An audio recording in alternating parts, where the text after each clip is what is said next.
Hi అండి. Welcome back to Andhra queen. ఈరోజు summer స్పెషల్‌గా సమ్మర్‌కి యూజ్ అయ్యే ఒక జ్యూసర్ గురించి చూపిస్తున్నాను. ఈ జ్యూసర్ ఎలా యూజ్ చేయాలి అనేది నేను ఆల్రెడీ లాంగ్ వీడియో 2 ఇయర్స్ బ్యాకే పోస్ట్ చేశానండి. మళ్ళీ ఇప్పుడు సమ్మర్ కదా!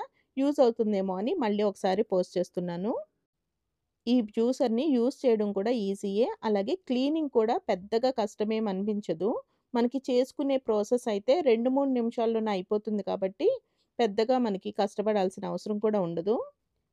పార్ట్స్ అన్నీ కూడా విడివిడిగా తీసేసుకొని క్లీన్ చేసేసుకోవచ్చు. ఈరోజు వీడియోలో జ్యూస్ ఎలా తయారు చేసుకోవచ్చు అనేది చూపిస్తున్నాను. ఒకవేళ క్లీనింగ్ ప్రాసెస్ కూడా కావాలి అంటే కామెంట్ చేయండి. నెక్స్ట్ వీడియోలో క్లీనింగ్ ప్రాసెస్ కూడా చూపిస్తాను. ఈ జ్యూసర్‌ని ఇలా పైన క్యాప్ పెట్టేసిన తర్వాత 2 వైపులా కూడా లాక్ చేసేసుకోవాలి. పైన మనకి ఫ్రూట్స్ కానీ, లేదంటే ఇలా క్యారెట్ లాంటివి కానీ వేసుకోవడానికి పైన హోల్ లాగా ఉంటుంది. దాంట్లోకి ఇవి వేసేసుకోవాలి. లెఫ్ట్ సైడ్‌లో జ్యూస్ కలెక్ట్ చేసుకోవడానికి ఒక గ్లాస్ పెట్టుకోవాలి. ఇప్పుడు పైన ఇచ్చిన హోల్‌లోకి క్యారెట్ ముక్కలు కానీ, బీట్రూట్ కానీ, కొబ్బరి ముక్కలు కానీ వేసుకోవచ్చు. ఇలా క్యారెట్ లేదంటే బీట్రూట్ ముక్కలు చేసుకొని ఇందులో వేసుకున్న తర్వాత ఇలా పైనుంచి ప్రెస్ చేసుకుంటూ ఆన్ చేసుకోవాలి. ఇక్కడ లో, మీడియం, హై కూడా ఉంటుంది. జస్ట్ ఇలా ఆన్ చేసి ప్రెస్ చేసి తీసేసాము అంటే మనకి చక్కగా ప్యూర్ జ్యూస్ వచ్చేస్తుంది. మామూలుగా జ్యూసర్‌లో కాకుండా మనం మిక్సీ జార్‌లో అవి చేసుకోవాలి అంటే దాంట్లో కొంచెం వాటర్ వేసి వడకెట్టుకుని అదంతా పెద్ద ప్రాసెస్ కింద ఉంటుంది కదా!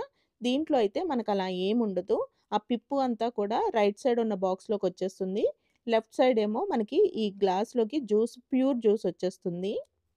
ఈ జ్యూసర్‌తో కొబ్బరి పాలు తీసుకోవడం అయితే చాలా ఈజీ అండి. ఒకసారి నేను లాంగ్ వీడియో చేశాను. ఆల్రెడీ 2 ఇయర్స్ బ్యాక్ ఆ వీడియో చేశాను.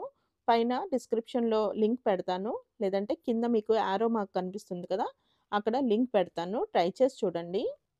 కాకరకాయతో జ్యూస్ తయారు చేసుకోవచ్చు. ఇంకా ఆకుకూరలతో జ్యూస్ తయారు చేసుకోవడానికి కూడా ఈ జ్యూసర్ బాగా ఉపయోగపడుతుంది. సింపుల్‌గా 2 నిమిషాల్లో జ్యూస్ రెడీ అయిపోతుంది. ఒక 4 క్యారెట్స్ తీసుకొని జ్యూస్ చేసుకుంటే మనకి ఇంత క్వాంటిటీలో వస్తుంది.